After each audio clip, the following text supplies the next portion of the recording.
Aujourd'hui, pourquoi il y a un problème sur la formation? Pourquoi aujourd'hui les jeunes ne sont pas formés? Moi, j'ai fait le LAN, voilà, j'ai visité Abidjan, je vois des grandes écoles, hein, vraiment rien à dire. J'ai même fait une avenue où justement il y a un côté l'école militaire, de l'autre côté j'ai vu il y avait HEC, ensuite il y avait l'école de police, ensuite il y avait l'université. Donc c'est vraiment une avenue où on a vu beaucoup d'écoles. Tout à fait. Et qu'est-ce qui fait qu'aujourd'hui, ces grandes écoles-là, et d'ailleurs je venais de voir une information il y a je crois une semaine où comment on appelle ça, le major de la promo là, de l'école militaire en France, c'est un Ivoirien. C'est ça. Et comment expliquer qu'il y a toutes ces écoles, il y a toutes ces formations et qu'on parle du problème encore de formation? C'est ça. Comment est-ce que tu peux nous expliquer ça?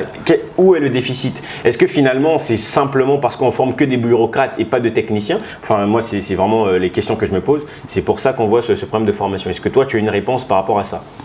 Ben écoute, moi j'ai une réponse qui est très personnelle. Ok. En Afrique, je prends le cas de la Côte d'Ivoire que je connais. Est-ce qu'on fabrique les simples boutons là, de chemise? La manière dont vous êtes habillé, rien ne vient d'Afrique. Rien ne vient d'Afrique, ni les boutons, ni votre croix, ni les micros que je porte, ni les caméras. Il y a des choses qui sont simples qu'on peut faire en Afrique, au moins commencer à monter. La Côte d'Ivoire, l'avantage que nous avons eu depuis l'ère du président Houphouët-Boigny jusqu'à là, président Ouattara, nous avons beaucoup d'écoles. Nous avons beaucoup d'écoles. Mais les enfants que nous avons eus, à un certain moment, il faut reconnaître que le niveau a vraiment baissé. D'accord. Le niveau a vraiment baissé. Moi, en tant que chef d'entreprise, quand je veux prendre un enfant, je veux embaucher quelqu'un, je vois son CV, qu'il soit bon ou mauvais, mais quand je travaille à la personne, je vois qu'il y a des lacunes. Les écoles techniques, je pense qu'actuellement, il y a des efforts qui sont faits pour les équiper. Donc les écoles techniques dans l'hôtellerie, par exemple, vous prenez des gens qui sont sortis de l'hôtellerie, ils ne savent rien. Le BTS, ça ne veut rien dire en Côte d'Ivoire. C'est pas quelqu'un qui a le BTS, pour moi, c'est quelqu'un qui a le CAP en France. Il sort dans une école où il a eu à faire des machines, il a travaillé et tout. Mais heureusement, l'État est en train de remédier à ce problème-là. Il y a 28 centres de formation en Côte d'Ivoire, à travers la Côte d'Ivoire. D'accord. Dont un centre dans mon village à Kolia. Ok. Non équipé. Il faut équiper ces centres. Il faut envoyer des enseignants. Et les enseignants, on n'a pas. Les enfants ne sont pas formés parce qu'on n'a pas de bons enseignants. Parce que les enseignants même ne sont pas formés. C'est là où il faut repasser encore à la coopération avec d'autres pays, envoyer des enseignants, le trop plein des enseignants des autres pays pour venir se frotter. Ramener la formation. Ramener la formation dans le travail. Il n'y a pas de complexe. Quand on ne sait pas, soit on va apprendre, ou on envoie les apprenants ici et on apprend avec eux. Il n'y a pas de complexe. Vous avez compris? Moi, par exemple, j'importe des véhicules de lutte contre les incendies, des véhicules pompiers. Et quand il vient, j'achète ces véhicules-là. Mais il faut des gens pour venir nous expliquer comment ça marche. On ne va pas prendre toutes les équipes que nous avons pour aller, par exemple, en Afrique du Sud, pour aller apprendre comment faire tourner les systèmes électroniques et tout ça. Donc, il faut qu'on continue dans cette coopération avec les autres pays. Vous voyez, ce n'est pas la magie.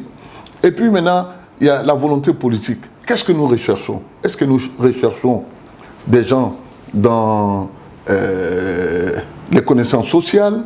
Est-ce que c'est ça notre but? C'est ça qui nous intéresse? Est-ce que nous cherchons des techniciens pour que les entreprises qui sont encouragées à venir en Côte d'Ivoire puissent trouver sur place le personnel qu'il faut? Si tel est le cas, il faut que la Côte d'Ivoire et les pays africains, surtout, s'engagent à former des techniciens. Des techniciens. Ah oui. Et surtout sur un pays en chantier, oui. Voilà. On a besoin. Il faut même forcer les gens à aller dans des filières techniques où ils vont apprendre des choses pour pouvoir rentrer dans les entreprises qui en ont besoin. Il faut un tandem entreprise et éducation. Et ça, il le faut. Très bien. Maintenant, tu as évoqué quelque chose qui est hyper important en parlant de la formation, où tu as parlé du matériel. Parfois, il manque des équipements.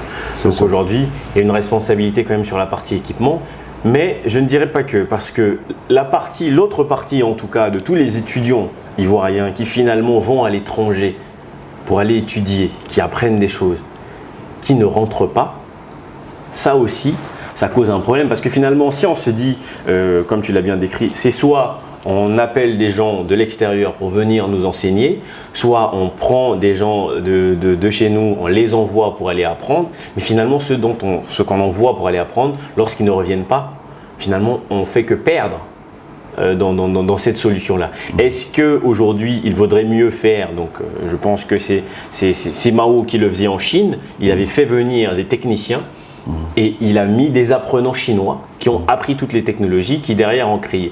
Est-ce que donc il y a une part de responsabilité de la diaspora, en tout cas qui ne rentrent pas, qui n'apportent pas ce qu'ils ont appris, qui fait qu'il y a toujours ce déficit de formation? Oui. Et pour cela, il y a deux choses. Est-ce que la diaspora veut rentrer vraiment en Afrique? Parce qu'il y a beaucoup de gens de la diaspora aussi qui sont allés, qui n'ont rien étudié. Oui, en l'occurrence, je parle de ceux qui ont étudié, parce que ceux qui... Merci. Voilà. Ceux qui ont étudié, ils veulent rentrer. Il peut y avoir deux problèmes. Le premier problème, le monsieur, il rentre, il s'est dit, le salaire que je vais trouver en Afrique, ça ne peut même pas me permettre de m'en sortir. Il n'a pas la sécurité de l'entreprise et il n'est pas sûr d'avoir l'utilité. Parce que vous pouvez venir en Afrique et puis désapprendre.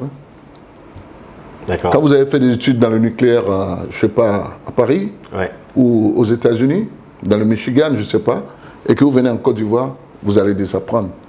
Parce que vous n'êtes pas allé faire des études ciblées sur les besoins de l'Afrique. oui. Voilà. Supposons que vous avez fait des études ciblées sur les besoins de l'Afrique. Quand vous venez, il faut un peu d'humilité. Quand vous venez, sachez que vous venez dans un cadre nouveau et que vous devez accepter les sacrifices à faire. Parce que là, vous aimez votre pays et vous êtes prêt à faire des sacrifices, à gagner moins que ce que vous aurez gagné en Europe. Je ne sais pas si vous comprenez. Oui, bien sûr. Alors, ce que vous pouvez faire, c'est déjà avoir l'expérience qu'il faut après vos études en Europe ou aux États-Unis. Vous avez une sacrée expérience, vous avez mis un peu d'argent de côté et vous revenez en Afrique pour vous essayer en Afrique, pour voir si vous vous plaisez et si vous pouvez rentrer dans le moule du développement de l'Afrique. Par exemple, vous venez de l'Afrique, vous avez fait des études et puis vous décidez de venir faire des fermes en Afrique. Soyez les bienvenus. Mais quand vous arrivez en Afrique, soyez patients. Ouais. Comprenez les Africains.